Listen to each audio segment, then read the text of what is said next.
Всем привет!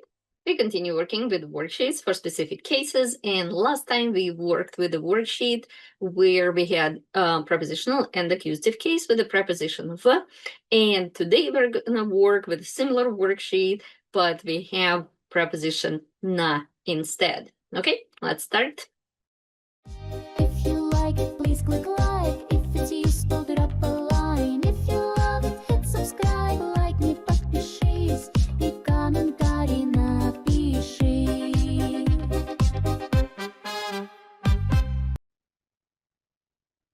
Okay, so here are our correct responses, and once again, as I said at the end of the previous video, it's the same structure as in the previous worksheet. We just working with a different tense. So here we're asking where will you be tomorrow and where you wanna go tomorrow. So где ты будешь завтра? Where will you be tomorrow? Yeah. And куда ты хочешь пойти завтра? Where do you wanna go to tomorrow? So, and remember in the previous worksheet, we had the word вчера right next to ты, and here I put завтра at the very end, but again, it's somewhat flexible where you can put it. We can say, завтра где ты будешь? Где ты завтра будешь? Где ты будешь завтра? So it's pretty flexible. Okay, so once again, when we are using the question word где, where, we are asking about the location. In the locations, unless it's a person, we use the prepositional case. Куда is where, as in where to. So it's asking about a destination. So with destinations, again, unless it's a person, we are using the accusative case. So here, all of these words will use the preposition na. So last time we looked at the preposition when, just to remind you, we are using it when we can actually physically enter some space. And again, the kind of like borders can be real, like when you're entering, you know, a building. So the borders of a building are real, or somewhat imaginary, like for example, in the forest or in downtown. We also use the preposition v with geographical locations such as cities and countries. Now, the preposition na, we use it also with a very specific context. So when we're going to something that's an open space, for example, you know, farmer's market would be considered like an open space. Or here we have a picnic, so something that's happening in open space. We also use na, we saw it in other examples when something is on a surface. So for instance, if I put this pencil on my phone, it will be on the surface, so that will be na. Or on top of something. For instance, I have this cube here, and I will put my phone on top of it, that also will be na. We also use na with something that's considered an event. So for instance, work is considered an event. A concert is considered an event because it's happening. Yes, it's happening maybe in a concert hall or in the office that you can actually enter. But what we're entering are the concert halls or the office. We're not entering the concert. So the concert itself is an event and is going to be using the preposition na. And for geographical locations, na is used with islands. For example, я еду на Гавайи. I'm going to Hawaii. Or with the compass directions, for instance, на север, I'm going to the north, or in the north, на севере. So север, юг, запад, восток, north, south, west, and east. The compass directions also take the preposition на. Okay, I think that's it for the preposition na. If I remember something, I'll tell you. So, okay, I'm gonna go over the answers, and first I'm gonna go by line. And I will be giving some grammar notes whenever needed. And at the end of this video, I will go by column, everything in prepositional and then everything in accusative. Okay, our first word is a picnic, and that's something that's happening. It's an event because you can have a picnic in the park, you can have a picnic in the forest, you can have a picnic in your backyard. So that's an event that takes place somewhere. So завтра я буду на пикнике. Завтра я хочу пойти на пикник. Here we have a party. Again, that's something that's happening, an event. That's why we use the preposition на with it. Завтра я буду на вечеринке. Завтра я хочу пойти на вечеринку. Next one is a concert. Concert, and again, that's what's happening. It's an event, that's why we're using на. Завтра я буду на концерте. Завтра я хочу пойти на концерт. Here we have a class, the class that's happening at school or at the university. And again, it's an event, so we're using the preposition на. Завтра я буду на уроке. Завтра я хочу пойти на урок. So here we have the word тренировка or practice. Practice is for something physical, like sports. Завтра я буду на тренировке. Завтра я хочу пойти на тренировку. Here we have the beach, and that's open space, so that's why we're using на. Завтра я буду на пляже. Завтра я хочу пойти на пляж. Here we have a lecture, and again, that's an event. Завтра я буду на лекции. Завтра я хочу пойти на лекцию. Here we have a play or a performance in the theater, so that's called спектакль. Завтра я буду на спектакле.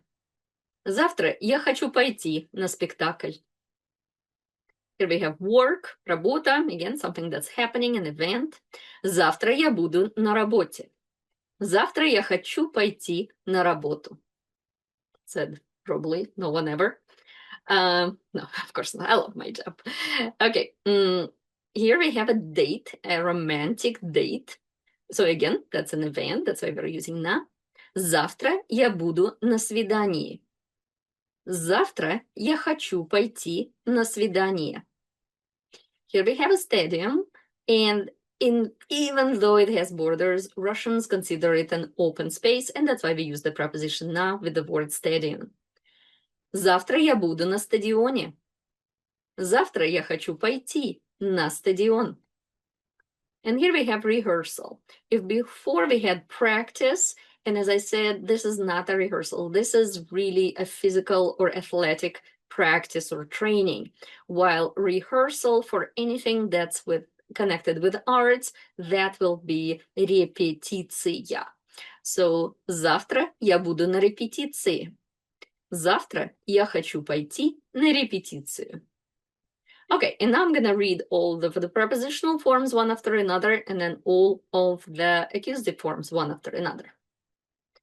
На пикнике, на вечеринке, на концерте, на уроке, на тренировке, на пляже, на лекции, на спектакле, на работе, на свидании, на стадионе, на репетиции.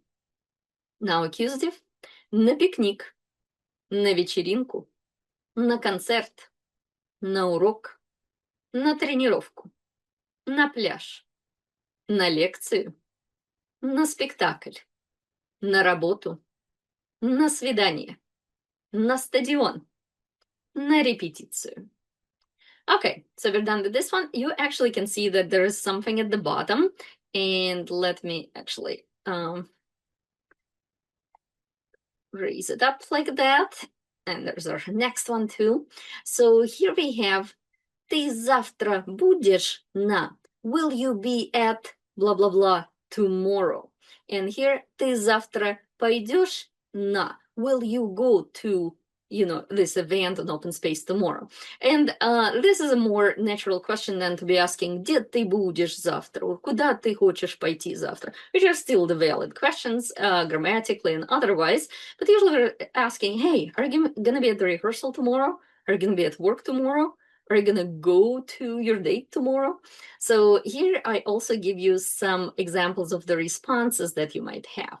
For example, ты завтра будешь на, will you be, ты завтра будешь на репетиции?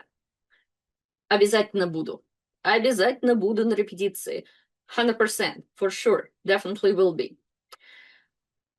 Скорее всего буду. Скорее всего буду. Most likely.